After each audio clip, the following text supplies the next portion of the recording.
नमस्कार दोस्तों, स्वागत है आपका हमारे चैनल कहानियों की दुनिया में वाणी में। तो हमारी आज की कहानी है छत्रपति शिवाजी की कहानी। तो चलिए शुरू करते हैं। भारत के इतिहास में कुछ वीरों का नाम से स्वर्ण अक्षरों में लिखा जाता है। ऐसा ही एक नाम शिवाजी राव भोसले का है, जिन्हें सभी शिवाजी के नाम से जानते हैं। मुगलों के लिए वो एक साहसी डाकू और पहाड़ी चूहा के नाम से प्रसिद्ध शिवाजी के जीवन चरित्र की झांकी से आपको परिचित करवाते हैं। बाल्यकाल और प्रारंभिक जीवन।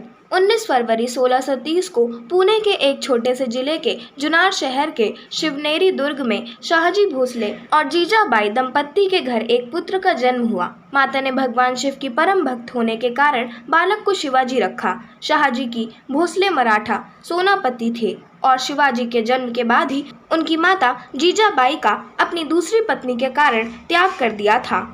इस कारण शिवाजी का पालन पोषण उनकी माता और अभिभावक दादोजी कोंडदेव के संरक्षण में हुआ। जीजाबाई एक धर्मपरायण महिला थी और उन्होंने बचपन से ही नन्हे शिव को सभी धर्मों का सम्मान करने की शिक्षा दी। उनके गुरु रामदास ने उन्हें एक अच्छा योद्धा बनाने के लिए हर प्रकार के युद्ध कौशल की शिक्षा दी। जीजाबाई का व्यक्तित्व आज़ाद ख्यालों वाला था और वह पूरी तरह से स्त्री अधिकारों के प्रति जागरूक भी थीं। इसके अतिरिक्त मुस्लिम शासकों का भी वो पुरजोर विरोध करती थीं। बालक शिवाजी ने उनके इन्हीं गुणों को आत्मसात करते हुए कम उम्र से ही अपने मालवा साथियों के साथ मिलकर उन्होंने एक बाल सेना का निर्माण भी कर लिया था। क्रांतिकारी युवा शिवाजी। मात्र 15 वर्ष की आयु में शिवाजी ने बीजापुर के मुगल शासक आदिल शाह पर अचानक आक्रमण करके तोरना का किला जीत लिया था। इसी वीरता का प्रदर्शन करते हुए शिवाजी ने चाकन, पुरंदर और सिंघागढ़ किलों पर भी अपना आधिपत्य कर लिया। अपनी सूझबूझ और दूरदर्शिता के बूते पर शिवाजी ने कम से कम युद्ध कौशल का उपयोग करते हुए मात्र 17 वर्ष की आयु में ही चाकन से नीरा तक के भूपति बन गए थे। उनकी उम्र को देखते हुए यह एक बहुत बड़ी उपलब्धि मानी जा सकती है। यात्रा पर रोक लगाने के लिए बीजापुर के सुल्तान आदिल शाह ने उनके पिता शाहजी को धोखे से कैद कर लिया। उनकी मुक्ति की शर्त के लिए शिवाजी को बीजापुर के कुछ जीते हुए किले और बीजापुर पर आक्रमण न करने का आश्वासन देना पड़ा। शिवाजी ने इस संधि को निभाया और कुछ वर्षों तक यहाँ कोई हमला नहीं किया। लेकिन कुछ समय बाद अपने पिता की कैद से रिहाई होने और 1645 में उनकी मृत्यु के बाद शिवाजी ने पुनः 1655 में उत्तरी कोकोन और जवाली किले अपने नाम कर लिए। 1659 में आदिल शाह ने अपने सबसे अनुभवी और वीर सेनापति अफजल खान को शिवाजी को पकड़ने का जिम्मा दिया। इसके लिए अफजल खान ने धोखे का सहारा लेना चाहा, लेकिन चतुर शिवाजी ने उसकी चाल को भांपते हुए पहले ही उस पर आक्रमण करके उसे समाप्त कर दिया। इसके बाद शिवाजी ने अपने साथियों की मदद से बीजापुर पर हमला करके आदिल शाह को मारकर न केवल बीजापुर का किला अपने नाम किया, बल्कि वहां से मिले हथियारों से अपनी सेना को भी मजबूत कर लिया। मुगल विरोध।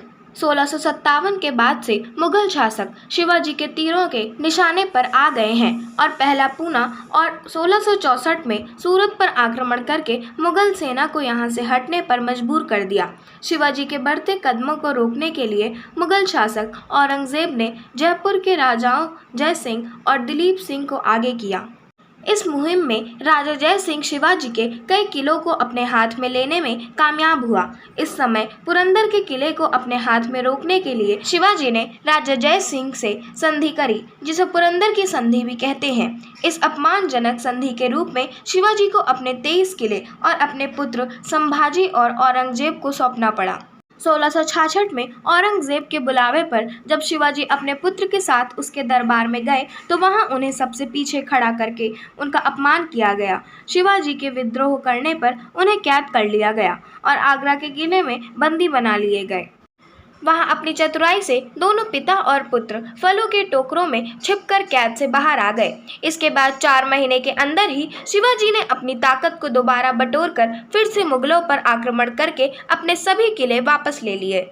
ब्रिटिश विद्रोह। 1670 के बाद से ब्रिटिश शासक भी शिवाजी के विरोधियों की सूची में आ गए और मुंबई पर मराठा साम्राज्य पर आधिपत्य करके उसे ब्रिटिश शासन से मुक्त कर दिया।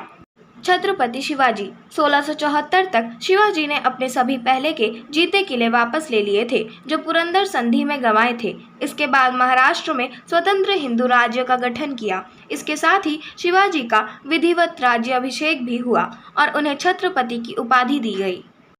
इसके बाद 1677 से लेकर 1680 की अवधि में उन्होंने दक्षिण राज्यों के बड़े हिस्सों को अपने नाम कर लिए और 4 अप्रैल 1880 को उनका देहांत हो गया। आशा करती हूँ आपको हमारी आज की कहानी पसंद आई होगी। अगर आपको हमारी आज की कहानी पसंद आई हो तो हमारे चैनल को सब्सक्राइब करें, वीडियो को लाइक करें और बेल आइकन दबाना ना भूलें और हमें कमेंट कर ज़रूर बताएं कि आपको कैसी कहानियाँ पसंद हैं। हम वैसी ही कहानियाँ आपके लिए लाते रहेंगे। धन्यवाद।